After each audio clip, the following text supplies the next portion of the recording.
Hi, I'm Dr. Jeff Schels with Advanced Chiropractic, and I'm out here with my son Cooper out at Miller Springs, which is by the Belton Dam. And today I wanted to go over the 3 tips that I have for maintaining an exercise program, or at least getting started with one. So tip number 1 is keep it simple. And what I mean by that is, a lot of people, whenever they first decide they're going to exercise, they come up with a gigantic goal, like they're going to run a marathon. And what happens is they have every intention of doing it, but then whenever they really get into it and realize just how challenging that is, that they miss a few days, and before you know it, they're not exercising at all. So a better way to do it is to really start simply, and that is to do something like you're going to walk around the block 1 day a week.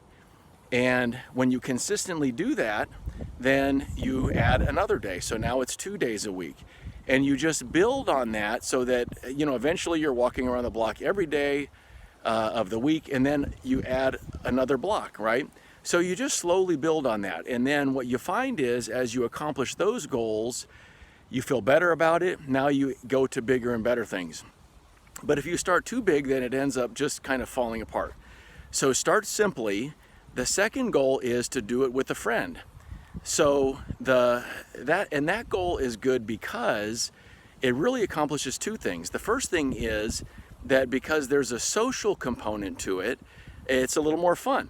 And most people like to be around other people, so if you have a friend with you, it kind of makes it fun. The other part of that is good is because there's an accountability built in. So now, nobody wants to be the person that is supposed to be somewhere and doesn't show up, or is always coming up with excuses not to do something. So you and your partner kind of hold each other accountable to doing it. So tip number 1 is keep it simple. Tip number 2 is to do it with a friend. And the third tip is this.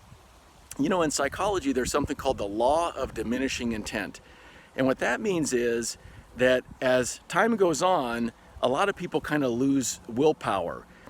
So for instance, a lot of people in the mornings, they may be real disciplined with their diet. At lunch they're disciplined, but by the evening, they just have run out of energy, and the diet they're just less disciplined with that kind of thing. So the key with exercise is, if your schedule allows, is to do those kind of things earlier in the day or earlier in the week, because the law of diminishing intent also applies to the week. So I hope you found these tips helpful. Tip number 1 is keep it simple. Tip number 2, do it with a friend. And tip number 3 is do it earlier in the day and earlier in the week if your schedule allows for that. Again, I'm Dr. Jeff Schels with my son Cooper. Have a great day.